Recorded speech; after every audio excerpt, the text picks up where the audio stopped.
চোখেরই পলকে তুমি হতে পারো না, চিরতরে বন্ধ হবে তোমার নিঃশ্বাস। ঠিক কিনা? চোখেরই পলকে তুমি হতে পারো না, চিরতরে বন্ধ হবে তোমার নিঃশ্বাস। হবে এলান তোমার নাম মসজিদের মাইকে, হবে এলান তোমার নাম মসজিদের মাইকে। বাড়িওয়ালা নাই রে, বাড়ি নাই রে দুনিয়াতে, বাড়িওয়ালা নাই রে, বাড়ি নাই রে দুনিয়াতে, বাড়িওয়ালা নাই রে, বাড়ি নাই রে দুনিয়াতে, বাড়িওয়ালা নাই রে, বাড়ি নাই রে দুনিয়াতে। ঠিক কিনা? দুনিয়ার মধ্যে এখন আপনার হায়াত আছে, আমার হায়াত আছে। কখন যদি আমাদের হায়াত শেষ হয়ে যায় কেউ বলতে পারবে কিনা? বলতে পারবে? জোরে বলেন, বলতে পারবে? এক সেকেন্ডের কোনো নাই ভরসা। এখন জীবিত আছেন, এখন জীবিত আছেন, কোন মানুষের এতটুকু শক্তি নেই যে বুকের মধ্যে হাত দিয়ে বলতে পারবে আমি মসজিদ থেকে বের হয়ে আমার গন্তব্য স্থানে বাড়ির মধ্যে পৌঁছে যাব। কেউ বলতে পারবে? কি বলেন, বলতে পারবে? পারবে না। সব কিছুর একমাত্র ক্ষমতা কার? সব কিছুর ক্ষমতা কার? আল্লাহু আলা কুল্লি শাইইন কাদির। সব কিছুর ক্ষমতা একমাত্র আল্লাহ তাআলার কাছে। মানুষের হায়াত কতটুকু, কতদিন বেঁচে থাকবে, কতটুকু সময়ে বেঁচে থাকবে কেউ বলতে পারবে না। ঠিক কিনা? ঠিক কিনা? কখন আপনার হায়াত শেষ হয়ে যাবে, কখন আপনার জীবন জিন্দেগি শেষ হয়ে যাবে। যার জন্য এত কিছু করলেন, এত কিছু উপার্জন করলেন, লক্ষ লক্ষ কোটি কোটি টাকা খরচ করে অট্টালিকা বানালেন, গাড়ি ঘর বানালেন, অট্টালিকা তৈরি করলেন আরাম আয়েশের জিন্দেগি উপার্জনের জন্য। মানুষের জীবনটা কি অদ্ভুত! মানুষের জীবনের কোনো হায়াত নেই, কোনো নির্ধারিত সময় নেই। মানুষ হঠাৎ করে আরাম আয়েশের জিন্দেগির জন্য সবকিছু বিসর্জন দিতেছে, নিজের ঘামকে পায়ে ফেলতেছে পরিবারের জন্য, সন্তানের জন্য। কিন্তু যখন এই জিনিস উপভোগ করার সময় এসে যায়, একটা নির্ধারিত একটা সময় এসে গেছে এখন আরাম আয়েশের জিন্দেগি কাটানোর জন্য, তখন আল্লাহ পাক রব্বুল আলামিন ওই বান্দাদেরকে হায়াত শেষ করাইয়া আল্লাহ পাক রব্বুল আলামিন মৃত্যু দিয়া দেয়। ঠিক কিনা? মৃত্যুকে সব সময় স্মরণ করা চাই। কবর প্রতিনিয়ত আমাকে, আপনাকে, আমাদের সকলকে প্রতিনিয়ত 70 বার ডাকতেছে, আমি অন্ধকার কবর, আমি সাপ বিচ্ছুর ঘর, আমি অন্ধকার, কোট কোটে অন্ধকার কবর। আমার কাছে যখন তুমি আসবা, তোমার আমলনামাকে সুন্দর করে এসো। তোমার আমলনামা যদি ভালো হয়, আমার সুন্দর আচরণ দেখতে পারবা, আমার সুন্দর ব্যবহার দেখতে পারবা। ওই বান্দা, যদি তোমার আমলনামা খারাপ হয়, আমার মতো খারাপ ব্যবহার, তুমি স্মরণ রেখো, আমার মতো এত খারাপ ব্যবহার পৃথিবীর মধ্যে আর কারো কাছ থেকে পাও নাই। মনে রাখবা, খারাপ যত ব্যবহার আছে সব কিছু আমি তোমার কাছে প্রয়োগ করব। কবর প্রতিনিয়ত ডাইকা বান্দাদের বলে, কিন্তু বান্দা শুনতে পায় না, আমরা শুনতে পাই না। মানুষ যদি শুনতো কবরের আর্তনাদ আর কবরবাসীদের আর্তনাদ, আযাবের আর্তনাদ, তাহলে মানুষ কখনোই গুনাহের কাজে যাইতো না। ঠিক কিনা? আল্লাহ তাআলা প্রকাশ কেন করলো না? আল্লাহ তাআলা যদি ইচ্ছা করত মানুষের কাছে আযাব প্রকাশ করে দিত, যে বদকারদের কবরের আযাব কত ভয়ানক হয়, আর কত শ্রেণীর আর কত প্রকার হয়, মানুষের কাছে প্রকাশ না করার আল্লাহ পাক রব্বুল আলামিনের হিকমত, যে আল্লাহ তাআলার হুকুম বিধান মেনেই বান্দা আমাকে ভয় করবে, দেখানোর কি দরকার? ভয় করে যখন বান্দা চলতে থাকবে, তখন তার নির্দিষ্ট গন্তব্য স্থানে সে জান্নাত উপার্জন করতে পারবে। জাহান্নামের আযাব কত আর কত শ্রেণীর আছে, একমাত্র যারা নাকি জাহান্নামের অধিকারী হয়েছে তারাই বলতে পারবে। আর কোরআন হাদিসের মধ্যে আল্লাহ তাআলা রাসূল সাল্লাল্লাহু আলাইহি ওয়াসাল্লামের মাধ্যমে প্রকাশ করেছে। দুনিয়ার আগুন তো সাধারণ আগুন। সূরাতুল হুমাযার মধ্যে আল্লাহ পাক রব্বুল আলামিন বান্দাদেরকে এটাই বোঝাচ্ছে যে দুনিয়ার আগুন তো সাধারণ আগুন। জাহান্নামের আগুনের প্রখরতা কত জানো? জাহান্নামের আগুনের প্রখরতা এতটুকু যে জাহান্নামকে আল্লাহ পাক রব্বুল আলামিন যখন প্রস্তুত করে তৈরি করে তখন আল্লাহ পাক রব্বুল আলামিন জাহান্নামের আগুনকে 1000 বছর পর্যন্ত প্রজ্বলিত করতে থাকে। 1000 বছর পর্যন্ত যখন জ্বালাইতে থাকে আগুনের কালার হলো লাল বর্ণ।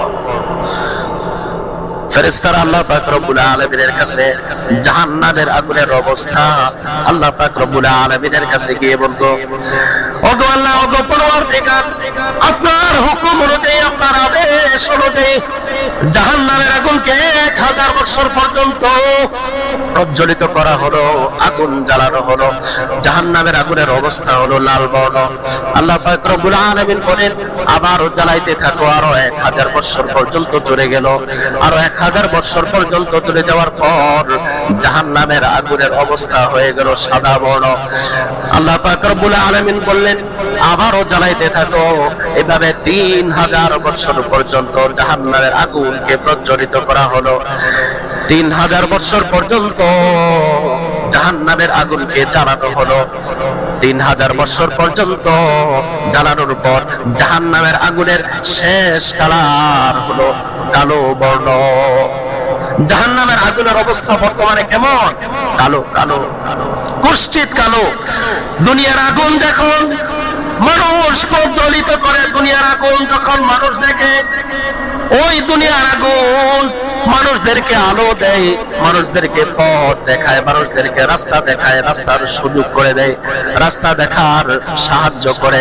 কিন্তু জাহান্নামের আগুনের প্রখরতা এতটুকু, এত অধিক হয়, এতটুকু অধিক হবে, জাহান্নামের আগুন আলো দেখাবে না। জাহান্নামের আগুনের অবস্থা এমন হবে, একজন বান্দার শরীরে লাগার সাথে সাথে ওই বান্দার শরীরের যে চামড়া আছে খসে পড়তে থাকবে, খসে পড়ে যাবে। জাহান্নামীদের শরীরের চামড়া খসে খসে পড়তে থাকবে। যেমনি ভাবে চর্বি থেকে তেল নির্ধারণ করা হয়, নির্গত করা হয়। চিন্তা করে দেখেন, একজন জাহান্নামীর শরীরে যখন আগুন লাগবে সাথে সাথে শরীরের চামড়া খসে পড়ে যাবে। এমন না যে চামড়া খসে পড়ে গেছে হয়তোবা শেষ, জাহান্নামীদের শাস্তি হয়তোবা এখানে শেষ।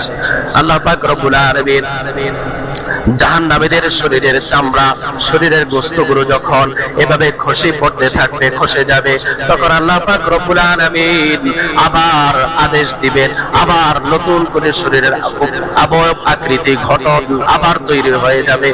আল্লাহ পাক রব্বুল আলামিন বলেন, আবার তাকে আগুনের মধ্যে পাকড়াও করা হোক, আবার তাকে আযাবের মধ্যে পাকড়াও করা হোক, আবার তাকে আগুনের মধ্যে নিক্ষেপ করা হোক।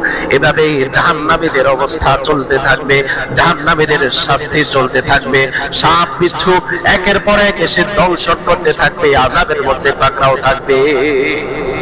একটা পর্যায়ে এমন হবে যে জান্নাতীদেরকে আর জাহান্নামীদেরকে এক সারিতে আনা হবে, এক পাশ এপাশ, এপাশ থেকে ওপাশ। জান্নাতীরা জাহান্নামীদেরকে দেখবে আর জাহান্নামীরা জান্নাতীদেরকে দেখবে। যখন জাহান্নামীরা জান্নাতীদেরকে দেখবে, দেখে দেখে আফসোস করতে থাকবে, হায় দুনিয়ার মধ্যে কত মানুষ তো আমাদেরকে বার্তা দিয়েছিল, কত মানুষ তো আমাদেরকে জাহান্নামের ভয়াবহতা আমাদের কাছে প্রকাশ করেছিল, আমাদেরকে জানিয়েছিল। হায় আমরা যদি আজকে নেক কাজ করতে পারতাম, আমরা যদি আজকে নেক আমল করতে পারতাম, তাহলে তো আমরাও এই নিয়ামতের অধিকারী হতে পারতাম।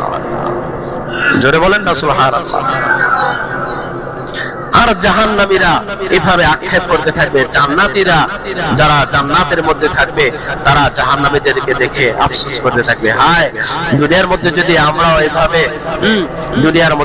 আমরাও এভাবে আল্লাহ তাআলার নাফরমানি করতাম, তাহলে আমরাও এই আযাবের মধ্যে পাকড়াও থাকতাম।